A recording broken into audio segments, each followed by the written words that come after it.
Today we're talking about everything starseed. If you're curious about starseeds, you'll want to listen to this episode. And stay tuned for the special gift my guest has for you.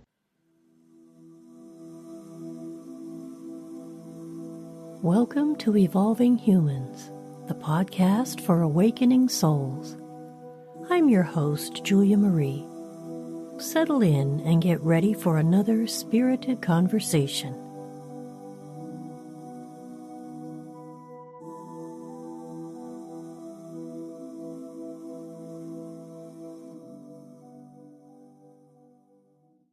My guest today is Elies Hadi. She has been guiding lightworkers, healers, and starseeds in their awakening journey since 2016. She focuses on helping women remember their calling, activate their gifts, and fulfill their highest vision. She's also the host of the Starseed Goddess podcast, where she shares about all things woo-woo in a playful yet powerful way. I want to welcome you to Evolving Humans, Elies. Thank you for being here with me today. Thank you for having me, Julia.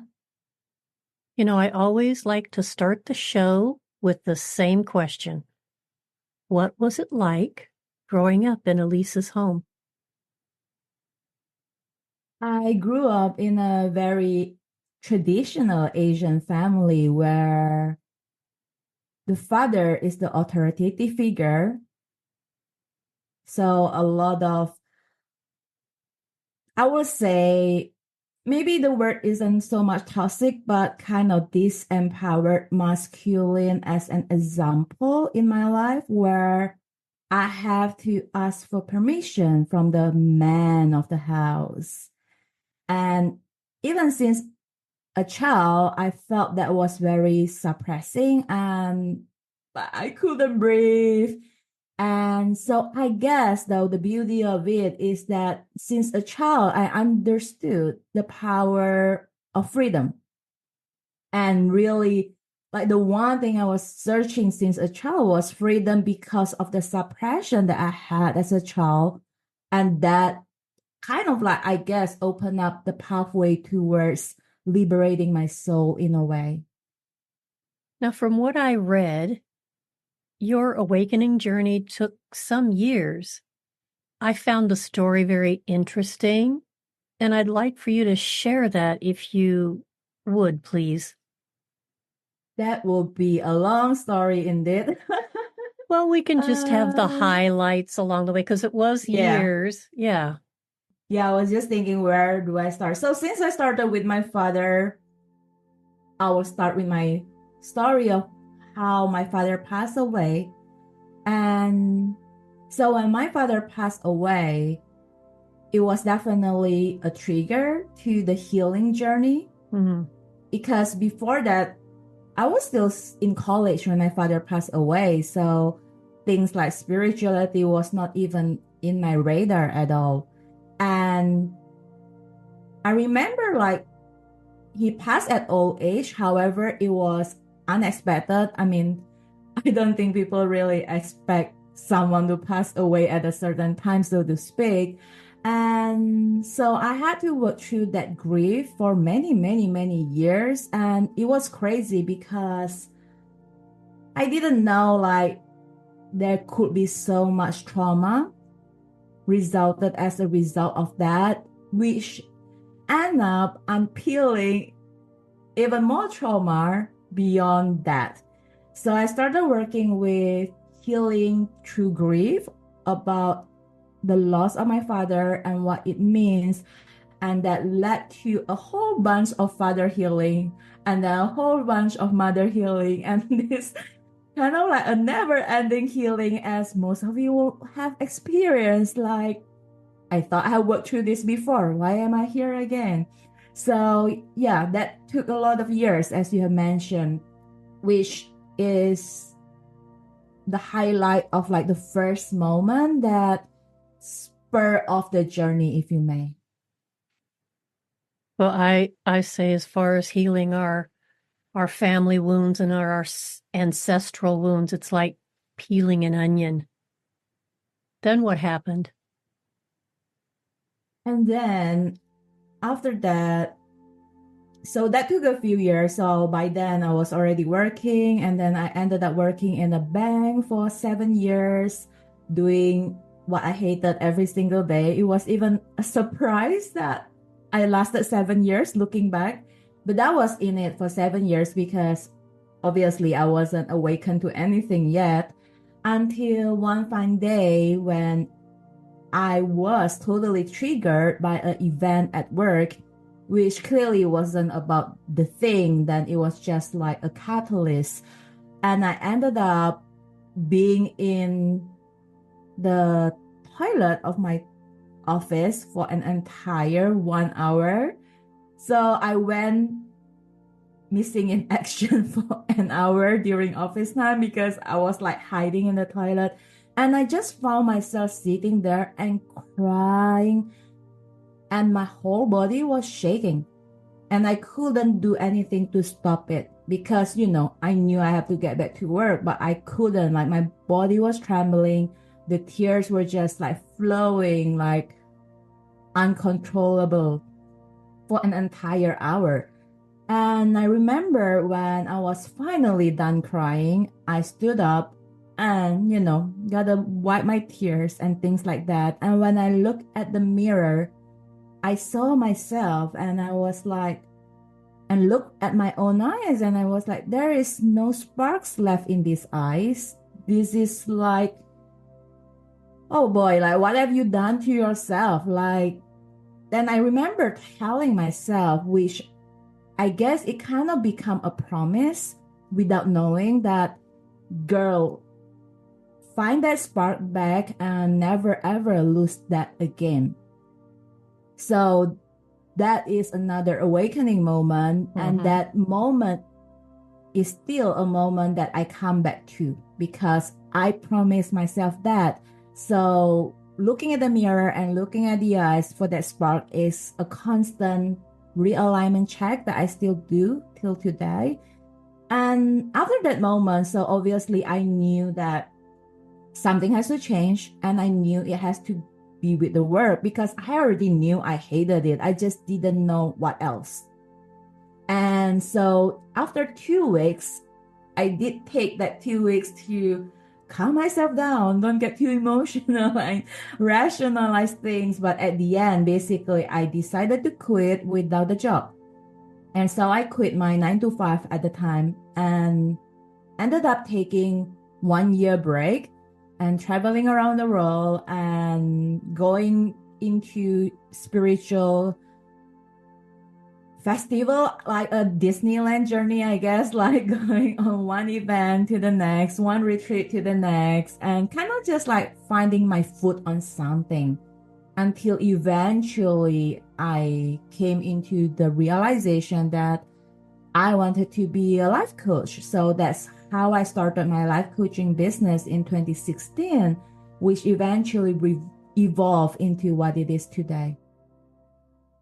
I always find it interesting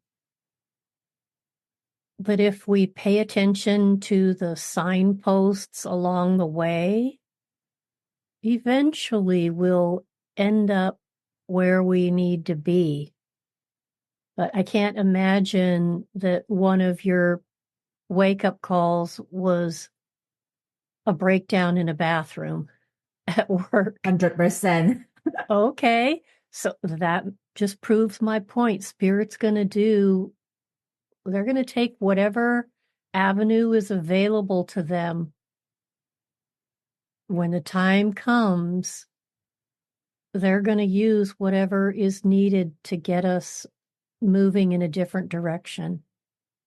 And what was interesting from the experience was also I learned that the body doesn't lie. But the body had been holding on that trauma, which was why I couldn't stop the shaking and crying no matter what. And it just like come bursting out. Mm-hmm. Well, Yeah. all of those records are stored in the body, and they're not just from this lifetime. If Exactly. you explore a little bit, there'll be oftentimes events in our current incarnation that will create a resonance that's like an echo, or it's very similar in some way to events that have happened in our deep past. Maybe this planet, maybe another planet, other lifetimes for sure. And when we hit those points, it'll trigger all of it, going all the way back to the very first event. And Totally. that has to be processed through the physical vehicle. It sounds to me like that's some of what was happening in that bathroom. Mm-hmm. So we're going to talk about starseeds today, but, and we'll get into, I guess, how you found your way to that. But before we begin that part of the discussion, can you tell me what your idea, concept, definition of a starseed is, just generally speaking? From my understanding, Starseed basically is someone who reincarnated into Earth. However, they originated from the star, and hence the name Starseed. And I include beings from other dimensions as well. Like, doesn't necessarily have to be another planet, but it can be other dimensions. They come from some place other than this. Earth, exactly. Yeah. Okay. So I just wanted to make sure we were on the same page. So we are talking about the same thing. Yes. When exactly did you realize you were a starseed? It was probably around 2020, which was pretty recent comparing to the entire journey. Because the funny thing was, right at the beginning of my spiritual journey, which was, around the time where I started my business in 2016, I was already surrounded by starseed. Like, everyone around me was talking about how they come from the star and how they met the star family. And I was just like, this is too much for me. I'm just starting to meditate. So let me just quiet my mind. That's all I need to do. And yeah, they are around me all this time, right? I mean, talk about soul family being with us without me knowing, obviously. And around 2020, perhaps, if I were to give a specific time, it was in Bali when I was actually staying there at the time. And there was this one night where it was completely dark because we had a silent day where all the lights had to be turned off for the night, and there was no vehicle, so it was completely silent, completely dark. And I remember looking at the stars, and then I had this profound feeling of home, of coming home, that I've never felt before, not even in like my physical home. And I was like, oh, wait a minute, what is this feeling? It's new. I like it. And then I heard a voice that says, you are home. This is home. And we are always with you. And at that moment, I was like clicking and connecting all the dots. I'm like, oh, I'm from the star. So that's like my awakening moment, which sounded really simple. And at the time, I remember laughing too, because that's it, like that simple. And it took me that long to figure out, but it's okay. I know now. So yeah, that was how I realized I'm one. I'm just curious.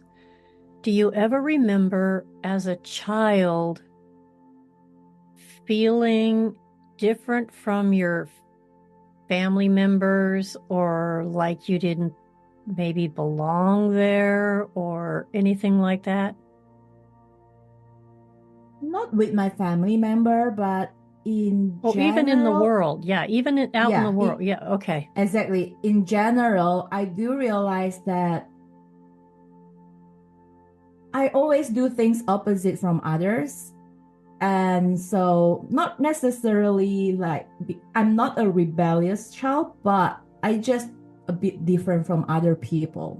Like in terms of how I think, about what I feel. It's just like I'm the odd one out, if you may. But then I think as a child, I think it's normal. I didn't think about it too much. I just go ahead and do me. It was only until when I was maybe teenager, then, I started to care about what people think. And then I started wanted to fit in and wanted to belong. And I think that was when I started to kind of lose who I am. But I do remember as a child, I was pretty raw, actually. So what would you say just in general? I know that sometimes feeling like we don't belong or that we're out of place are some characteristics in general of a starseed. What are some of the things you understand to be characteristics of starseeds? The most common one exactly is like what you said. You often feel like you don't belong and you constantly seek for home and for community, and you can be in 100 community and still feel alone and odd one out.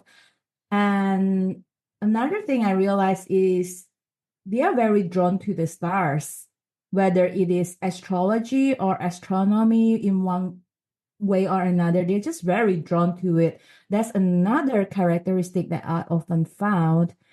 And sometimes this is something that a lot of my students share with me, which surprisingly, actually, I didn't realize it until my students share with me, which obviously they are mostly starseeds.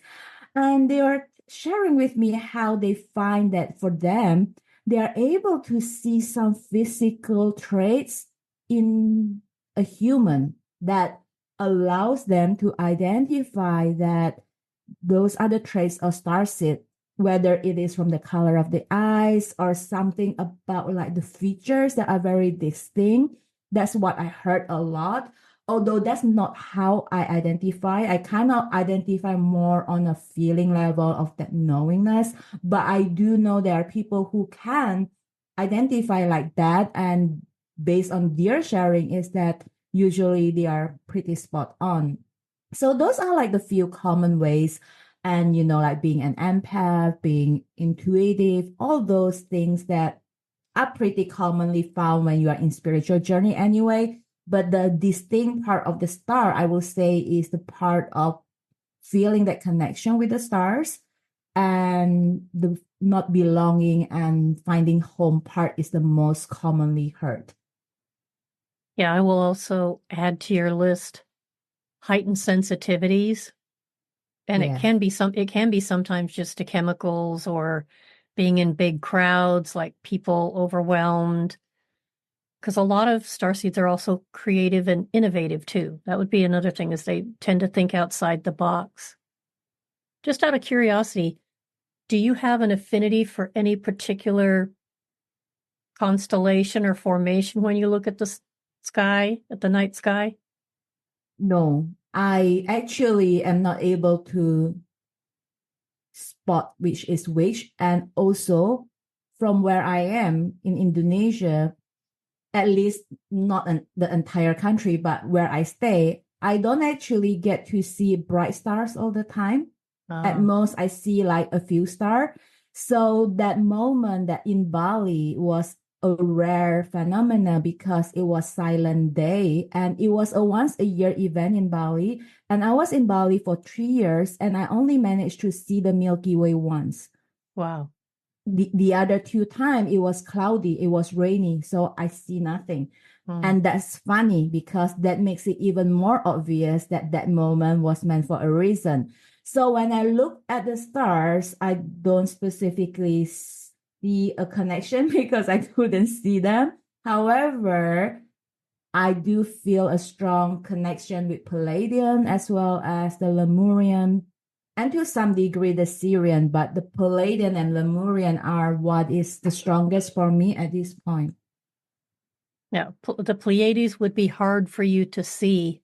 They're really hard to spot in the sky. I was just curious because as a child, I was always drawn to the stars, the 3 stars in the belt of Orion and the sword. I always oriented myself to that. It made me feel comfortable. I don't necessarily believe my connection is there, but for some reason it was like a stellar touchstone for me that had some kind of comforting feeling to it. That's Now, beautiful, actually. You have a physical, yeah.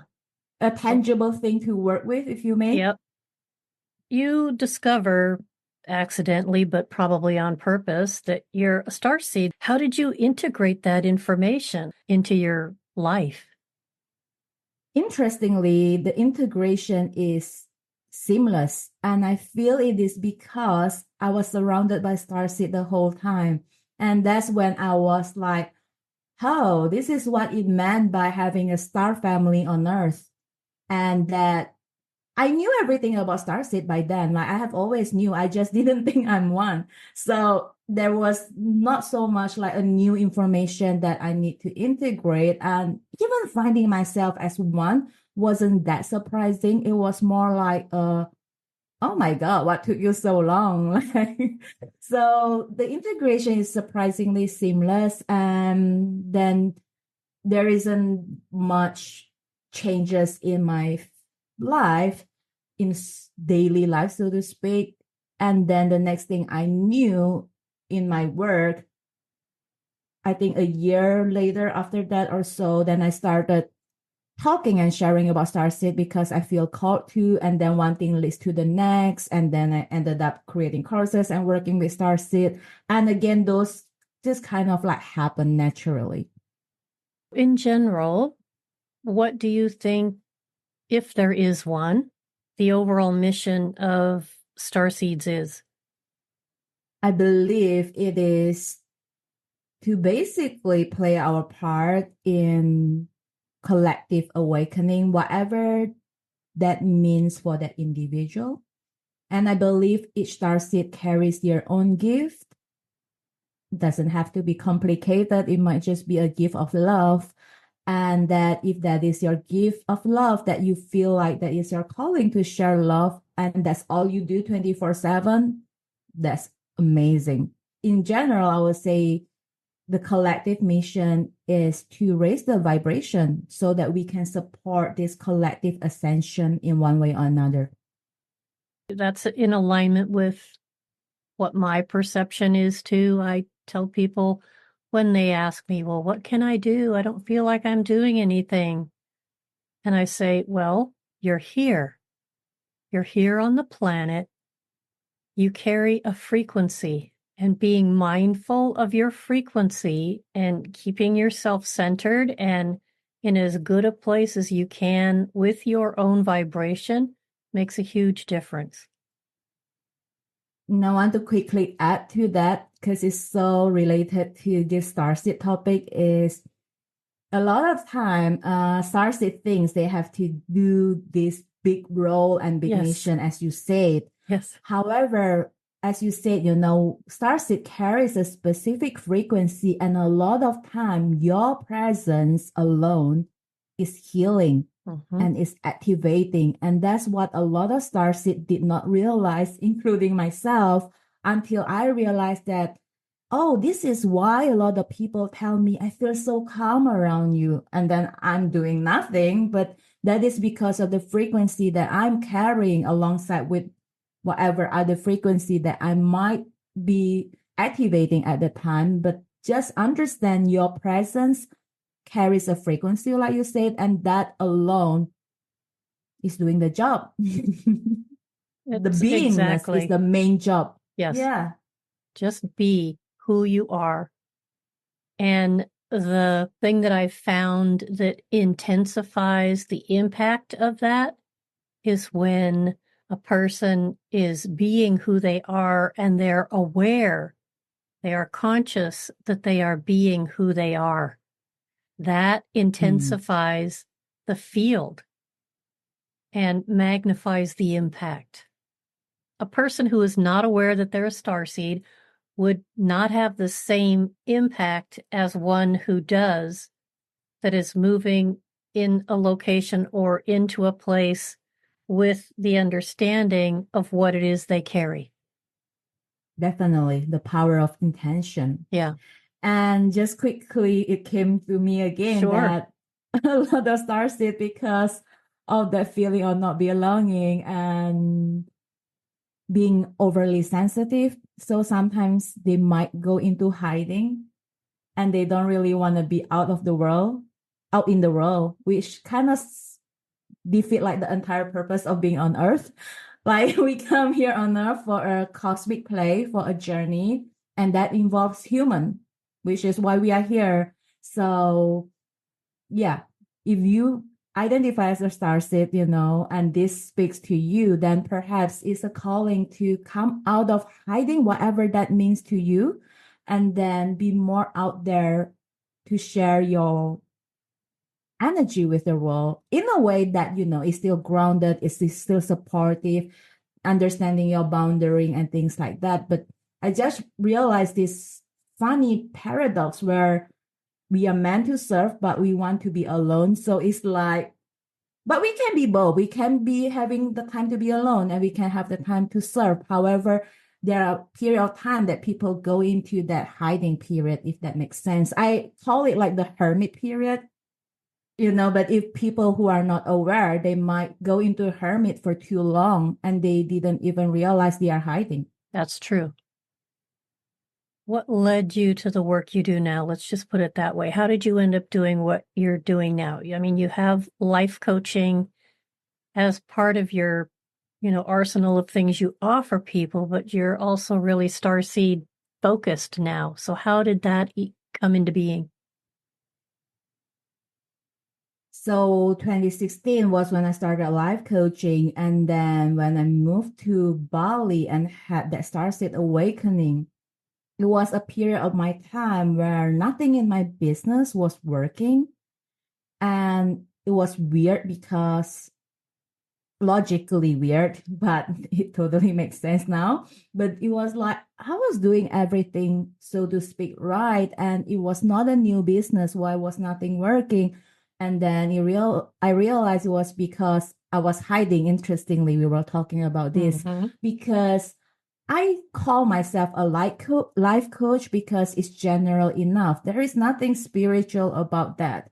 However, the clients that come to me are very spiritual and we work on a very deep spiritual level. However, I just don't want to really be seen as that woo-woo one because I want to fit in.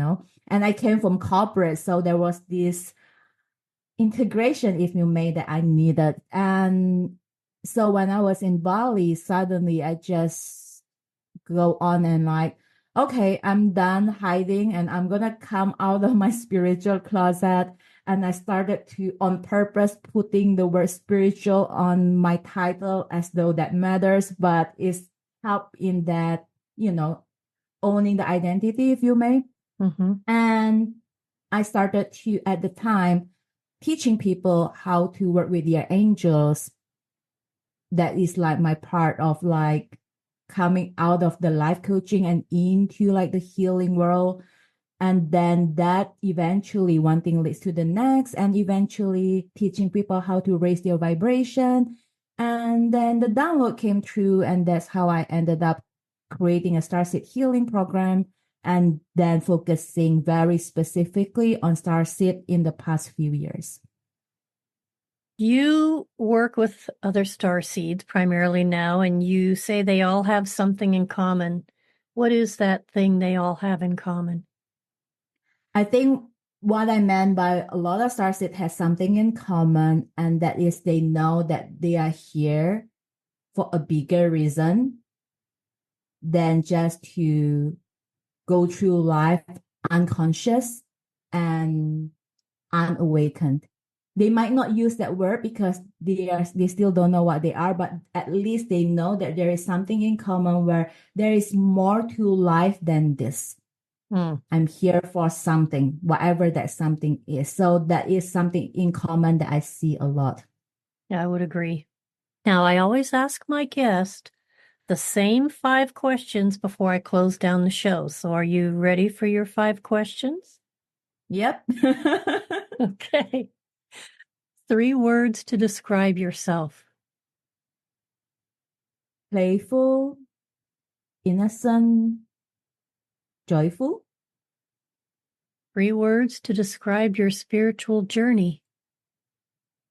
Rough, fun, and fulfilling. Hmm. What's your greatest spiritual lesson? Learning that surrender is the best action to do. I think that's a tough one for every person in a human body. It still is for me, but that is the greatest lesson, and I'm still deepening into that. Yeah. Surrender is very powerful. What's your concept of God or higher intelligence? All there is. The all-encompassing, all is one, all there is. What's your final message for the evolving humans listeners? Allow yourself the opportunity to explore inside yourself. What if there is something bigger than this human mind? What if there is indeed a starseed self inside of me? If there is, what would my starseed self want me to do, say, and be, and just be open to your starseed awakening journey, whatever that might look like for you? Well, that was good. Before we close this show, please tell the people where they can connect with you and share the special offer you have for the listeners. So you can connect with me and share your aha moment, if you wish, from today's episode at Elies Hadi via Instagram, or you can find all the information in general in my website, elieshadi.com. And then you'll find the link to the special offer in the show note. So I've created a special 30% off for my Starseed Awakening course. It's designed to help you remember who you are, why you are here, and what you are here for, and focusing a lot on activating your Starseed codes, DNA activation, remembering your gifts, awaken to your calling, and really bringing that vision into reality in a way, like from the 5D to the 3D in that sense. I want to thank you for spending time with us today. I really enjoyed our conversation. Thank you for having me, Julia. It's a pleasure. Well, that's our time for today. Thank you to each one of you for continuing to support this podcast. If you found value in this episode, please share it with 2 other people so that together we can bring more light to this world. If you want to leave a message for the show, a suggestion for a topic you want to hear more about, or a question you'd like me to answer, please scroll down and click the link in the show notes below and leave me a text. I can't wait to hear from you. And now, here's a quote for you to ponder as you go about your day. We are all visitors to this time, this place. We are just passing through. Our purpose here is to observe, to learn, to grow, to love, and then we return home. Australian Aboriginal proverb.